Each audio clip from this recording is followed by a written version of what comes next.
Unlikely heroes. The snow fell softly on Pine Grove, a small town in northern Michigan, where Christmas decorations twinkled against the white landscape.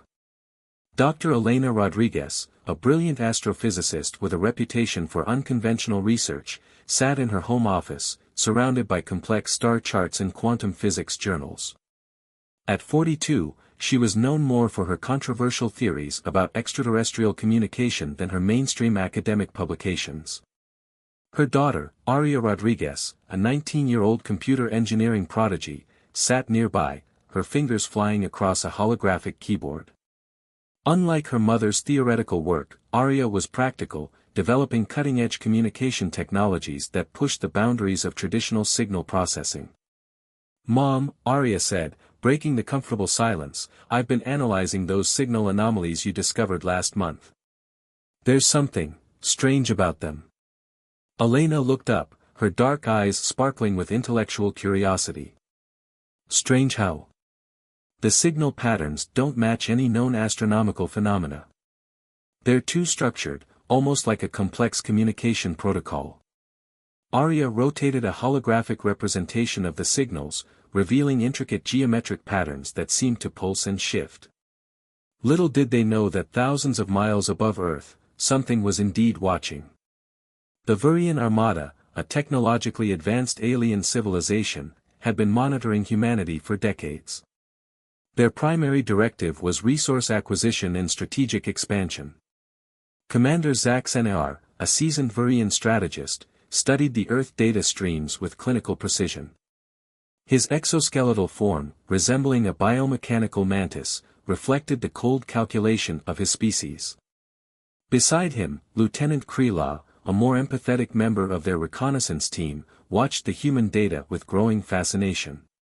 "Preliminary scans indicate significant technological potential," Zaxenar clicked, his translator rendering the words in perfect English. "The biomass of this planet, combined with their emerging technological capabilities, makes them a prime candidate for systematic harvesting." Krila's antennae twitched, a gesture of mild disagreement. "The humans show remarkable adaptive capabilities. Our initial probes suggest complex social structures and unexpected resilience." The Vurian command had been observing Earth for generations, classifying humans as a moderate threat potential, intelligent enough to be intriguing, but not yet advanced enough to pose a significant challenge to their galactic dominance. Back in Pine Grove, Elena's research had uncovered something extraordinary. Her latest quantum communication algorithms suggested the possibility of decoding complex alien signal structures. What she didn't realize was that her work was about to become humanity's first line of defense. Christmas Eve descended on the town, bringing with it a sense of peaceful anticipation. Families gathered, exchanged gifts, and celebrated their traditions, blissfully unaware of the cosmic drama unfolding above them. Meanwhile, in a top-secret military facility in Colorado, Major Jack Harper reviewed the latest satellite anomalies. A decorated veteran with 20 years of special operations experience, Harper had seen his share of classified encounters. Something about these new readings made the hairs on the back of his neck stand up. "This isn't natural," he muttered to his second-in-command, Captain Sarah Chen, a quantum physics specialist recruited directly from MIT. "These signal patterns, they're deliberate." Sarah adjusted her glasses, her fingers dancing across multiple holographic displays. "The mathematical complexity is unprecedented. These aren't random electromagnetic fluctuations. Someone, or something, is trying to communicate, or prepare something." Little did they know that in less than 24 hours, everything would change. The Vurian Armada was about to make first contact, and humanity would be tested in ways no one could have predicted. As midnight approached on Christmas Eve, a series of quantum entanglement signals began to cascade through Earth's communication networks. Something was coming, and it would arrive with the dawn. The first strike. Christmas morning arrived with an eerie calm. Elena Rodriguez was the first to notice the unusual electromagnetic interference. Her custom-built signal detection array, a testament to her years of research, began to pulse with an intensity she had never witnessed before. "Arya," she called, her voice a mix of excitement and growing concern. "Something's happening with the quantum communication network." Arya rushed into the room, her eyes widening as she saw the cascading signals overwhelming the detection systems. "These aren't just signals, Mom. They're coordinated. It's like a massive distributed computing system is coming online simultaneously across multiple frequencies." Thousands of miles above Earth, the Vurian Armada initiated their first phase of planetary assessment. Commander Zaxnar's fleet of biomechanical ships, each resembling a complex crystalline organism, began to position themselves in strategic orbital patterns. "Initiate primary reconnaissance protocols," Zaxnar commanded. His voice, translated through advanced quantum communication systems, carried a chilling monotone. "Prepare initial extraction modules." At the same moment, in the Colorado military facility, Major Jack Harper and Captain Sarah Chen were already in full alert mode. The satellite tracking systems were going haywire, showing massive energy signatures that defied conventional physics. "We're detecting multiple contact points," Sarah reported, her fingers racing across holographic interfaces. "It's not a traditional invasion pattern. More like strategic positioning." Jack's military training kicked in. "Mobilize all available defense networks. I want eyes and ears on every possible entry point." The first signs of the Vurian presence manifested not with dramatic explosions or massive ships, but with subtle, almost imperceptible disruptions. Communication networks began to glitch. Electrical grids fluctuated. Satellite signals became erratic. In Pine Grove, Elena's research lab became ground zero for understanding the incoming threat. Her quantum communication algorithms, which she had developed to potentially communicate with extraterrestrial intelligence, now became a critical tool for defense. "They're using a communication framework that's simultaneously a weapon and a language," Elena realized, her academic curiosity momentarily overriding her fear. "It's not just about invasion. They're trying to understand us while neutralizing our defensive capabilities." Arya, working alongside her mother, discovered something even more startling. The signal isn't just disruptive. It's adaptive. It's learning from our communication systems in real time. The Vurian strategy was brilliant in its complexity. Instead of a traditional military invasion, they were conducting a form of technological assimilation. By understanding and infiltrating human communication networks, they could systematically disable human resistance before a single shot was fired. Major Harper understood the implications immediately. This isn't a war in the traditional sense. They're conducting a surgical technological neutralization. The first visible signs of the Vurian presence came not with massive ships, but with small, intricate drone-like entities that began appearing in major metropolitan areas. These weren't simple mechanical devices, but complex biomechanical entities that seemed to blend technology and organic matter. In New York City, a swarm of these entities appeared above Times Square, their crystalline structures refracting the morning sunlight. In Tokyo, similar entities materialized near major communication hubs. London, Moscow, Beijing, no major technological center was left untouched. The world watched, a mixture of terror and fascination paralyzing most responses. Traditional military strategies seemed woefully inadequate against this sophisticated technological invasion. Commander Zaxnar observed the initial phase with clinical satisfaction. Preliminary infiltration at 73.6% efficiency. Human technological infrastructure demonstrating expected vulnerabilities. What the Varians didn't anticipate was human unpredictability. While their advanced algorithms could predict and neutralize systematic responses, they hadn't fully calculated the potential for individual human innovation and resilience. Elena Rodriguez, realizing the magnitude of the threat, began preparing a countermeasure. Her lifetime of research into quantum communication was about to be tested in the most extreme scenario imaginable. As the first day of the invasion unfolded, humanity stood at a precipice.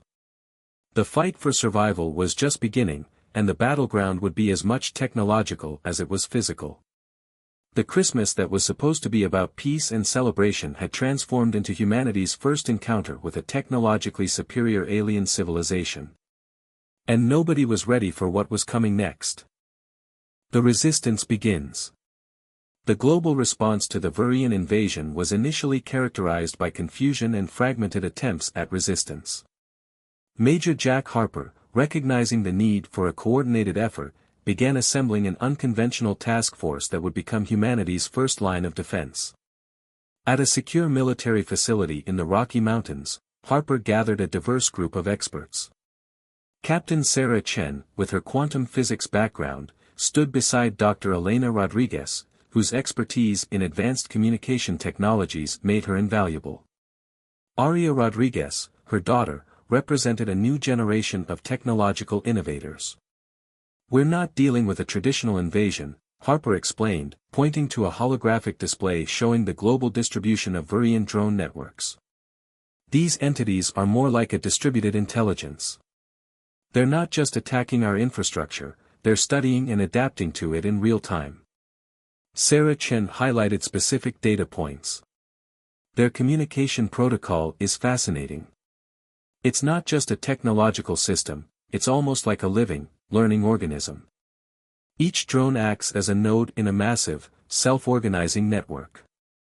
Elena Rodriguez saw an opportunity where others saw only threat. "If we can understand their communication framework, we might be able to develop a counter-signal. Something that can disrupt their adaptive algorithms." What made the Virian invasion uniquely challenging was their approach. Unlike traditional alien invasion narratives, they weren't interested in immediate, wholesale destruction. Their strategy was more nuanced, systematic technological absorption and potential resource extraction. Commander Zach Senar monitored human responses from the Virian command ship.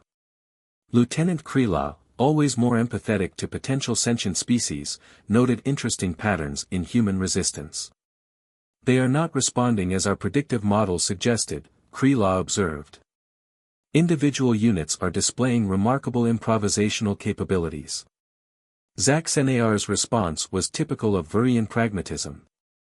Deviation from expected parameters does not constitute a significant threat. Adaptation is anticipated and can be mathematically modeled.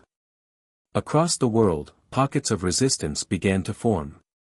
In Silicon Valley, a group of rogue tech engineers started developing adaptive countermeasures. In Tokyo, a collective of quantum computing experts worked on decrypting the Virian communication protocols. Aria Rodriguez became a pivotal figure in these efforts. Her work in advanced communication technologies provided crucial insights. She developed what she called quantum noise generators, devices designed to introduce controlled randomness into the Virian communication networks. "They're expecting logical, predictable responses," Aria explained to her mother and Major Harper. "But what if we introduce controlled chaos? Something their adaptive algorithms can't immediately categorize or neutralize." The first successful test of her theory came unexpectedly. A small team in Berlin managed to temporarily disrupt a Virian drone network by using a complex algorithmic approach that mimicked human emotional unpredictability. Major Harper saw the potential immediately. "We're not just fighting a technological war. We're fighting a war of unpredictability." The Virian leadership began to recalibrate their invasion strategies. The human capacity for innovation was proving more challenging than their initial assessments had predicted. As the first week of the invasion progressed, the global response evolved. International boundaries began to blur as countries realized that traditional geopolitical conflicts were meaningless in the face of this extraterrestrial threat. A global task force emerged, combining military expertise, scientific innovation, and grassroots technological resistance. Elena Rodriguez's quantum communication research, once considered fringe science, was now at the forefront of humanity's survival strategy. The battleground was no longer just physical space, but the complex realm of information, communication, and technological adaptation. Humanity was learning to fight an enemy that saw them not as individuals, but as a complex, adaptive system to be analyzed and potentially harvested. Commander Zaxxar would soon learn that humanity's greatest strength lay not in its technological capabilities, but in its capacity for collective innovation and unexpected resilience. The invasion that was supposed to be a straightforward resource extraction mission was transforming into something far more complex. And the Varians were just beginning to understand the true nature of their human adversaries. The technological battleground. The global resistance against the Varian invasion had transformed from scattered, localized efforts into a sophisticated, networked counteroffensive. Major Jack Harper's task force had become the nerve center of humanity's technological defense, with Dr. Elena Rodriguez and her daughter Aria playing pivotal roles in developing adaptive strategies. Deep within the Rocky Mountain military complex, a new kind of warfare was being waged. It wasn't about traditional weapons or physical combat, but about understanding and disrupting the Varian communication networks. Their entire invasion strategy is based on information assimilation, Elena explained during a critical strategy meeting. They don't just want to conquer, they want to understand and potentially integrate our technological infrastructure. Aria had been working tirelessly on what she called quantum interference generators, devices designed to introduce unpredictable variables into the Varian communication protocols. Her breakthrough came from an unexpected source, studying the complex communication patterns of ant colonies and neural networks. It's about creating controlled chaos, Aria demonstrated, showing a holographic representation of her algorithm. We're not trying to destroy their network. We're trying to make it impossible for them to predict our responses. Meanwhile, Commander Zaxxar was becoming increasingly frustrated. The Varian leadership had never encountered a species that responded with such adaptive complexity. Their initial models, which had successfully catalogued and neutralized hundreds of civilizations across the galaxy, were failing. Lieutenant Krila, always more nuanced in her approach, saw something the others in the Varian command didn't. These humans are not just responding. They're learning and evolving in real time. Our predictive algorithms are becoming less effective with each interaction. The technological battleground was unlike any previous conflict in human history. Traditional military strategies were rendered obsolete. This was a war fought through quantum signals, adaptive algorithms, and unprecedented levels of technological innovation. In Tokyo, a collective of quantum computing experts led by Dr. Hiroshi Tanaka developed a breakthrough. They discovered that by introducing complex, emotionally driven mathematical models into their defensive algorithms, they could create communication barriers that the Varian systems struggled to penetrate. Emotions are not just psychological states, Dr. Tanaka explained. They're complex computational variables that our alien visitors cannot easily predict or categorize. The global resistance began to share these innovative approaches through a secure, decentralized network that was constantly shifting and adapting. No single point of communication could be compromised because the network itself was alive, changing, and unpredictable. Major Harper recognized that their strength lay not in individual technological achievements, but in collective, global cooperation. Nations that had been historical enemies now worked in unprecedented harmony, sharing research, developing joint strategies, and pooling technological resources. Commander Zaxxar's frustration grew with each failed attempt to fully neutralize human communication networks. The Varian invasion was transforming from a systematic resource extraction mission into an increasingly complex engagement. The human potential for technological adaptation exceeds our initial computational models, Zaxxar reported to the Varian High Command. Traditional neutralization protocols are proving ineffective. As the technological battle intensified, humanity was discovering something profound about itself. The threat of total extinction was bringing out levels of innovation, cooperation, and resilience that had previously seemed impossible.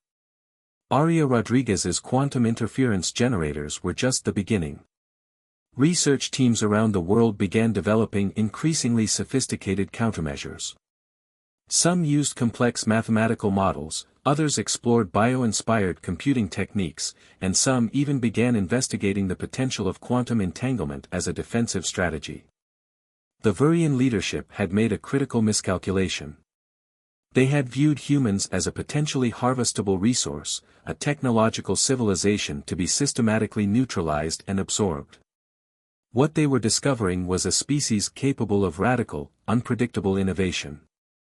As the first month of the invasion concluded, the technological battleground had become a complex, dynamic ecosystem of human creativity in alien complexity. And nobody, not even the most advanced predictive algorithms, could anticipate what would happen next. The war for Earth's survival was being fought not with traditional weapons, but with the most powerful tool humanity possessed, the capacity to imagine, adapt, and overcome. The turning point. The final phase of the Vurian invasion would be remembered as a testament to human resilience, innovation, and the unexpected power of collective intelligence. What began as a seemingly insurmountable technological assault had transformed into humanity's most extraordinary moment of unity and adaptation. Dr. Elena Rodriguez stood at the center of a global command center, her quantum communication algorithms now the cornerstone of human resistance. The holographic displays around her showed a complex network of global responses, each node representing a breakthrough in understanding and countering the Vurian invasion. Major Jack Harper approached, his military demeanor softened by months of collaborative scientific effort. "We've identified a critical vulnerability in their communication network," he reported. "Area's quantum interference generators have revealed something remarkable." Aria Rodriguez, who had become a key strategist in the resistance, explained the breakthrough. "The Vurian communication system is fundamentally hierarchical. They process information through a strict, almost bureaucratic neural network. But that also means they have significant blind spots when faced with truly random, emotionally driven input." Commander Zach Senear, monitoring the human resistance from the Vurian command ship, was experiencing something unprecedented in Vurian history, genuine uncertainty. Lieutenant Krila, who had always been more empathetic to sentient species, observed the human strategies with growing respect. "Their method of resistance defies our computational models," Krila noted. "They are not just fighting. They are reimagining the very concept of conflict." The global resistance had become a living, breathing organism. Research teams in Tokyo worked seamlessly with engineers in Silicon Valley, quantum physicists in Berlin collaborated with communication experts in Mumbai. The Vurian invasion had done what decades of diplomatic efforts could not. It had truly united humanity. Dr. Hiroshi Tanaka's team in Tokyo had developed a breakthrough technique they called emotional encryption, a method of encoding defensive algorithms with complex emotional variables that the Vurian systems could not easily categorize or predict. "Emotions are not a weakness," Dr. Tanaka explained during a global strategy briefing. "They are a sophisticated form of information processing that our alien visitors cannot comprehend. We are fighting with something beyond pure logic, we are fighting with humanity itself." The turning point came unexpectedly. A coordinated global signal, generated by combining quantum interference generators from research centers across 6 continents, was transmitted directly into the Vurian communication network. It wasn't an attack in the traditional sense, but a complex, multidimensional signal that introduced unprecedented levels of unpredictability. The signal was a masterpiece of human innovation, part mathematical algorithm, part emotional resonance, part pure creative imagination. It carried within it the collective hopes, fears, dreams, and resilience of an entire species. Commander Zach Senear watched in clinical shock as the Vurian communication networks began to destabilize. The carefully constructed invasion strategy, which had successfully neutralized hundreds of civilizations across the galaxy, was falling apart in ways their computational models could not predict. "This is not possible," Zach Senear stated, his voice betraying a hint of emotion, something highly unusual for a Vurian commander. Lieutenant Krila understood what was happening. "They are fighting with something beyond technology. They are fighting with their collective spirit." The Vurian ships began to retreat, not through a traditional tactical withdrawal, but through a systematic collapse of their invasion infrastructure. Each retreat was a testament to the humans' ability to transform a potential extinction event into a moment of unprecedented growth and unity. In the Colorado Mountain Command Center, Major Harper looked at Elena and Aria Rodriguez. "We didn't just defend ourselves," he said. "We redefined what it means to be a technological species." Aria smiled, her quantum interference generator still pulsing with complex algorithms. "We showed them that technology is not just about processing power. It's about imagination, emotion, and the ability to adapt." As the last Varian ships departed Earth's orbit, humanity had changed forever. The invasion that was meant to neutralize them had instead revealed their true potential. They had faced an technologically superior enemy and won not through brute force, but through creativity, emotional intelligence, and an unprecedented level of global cooperation. The Christmas invasion had become a turning point in human history, the moment when humanity truly understood its own extraordinary potential. And somewhere in the vast galaxy, the Varian leadership would remember Earth not as a potential resource to be harvested, but as a civilization that had fundamentally challenged everything they knew about technological evolution.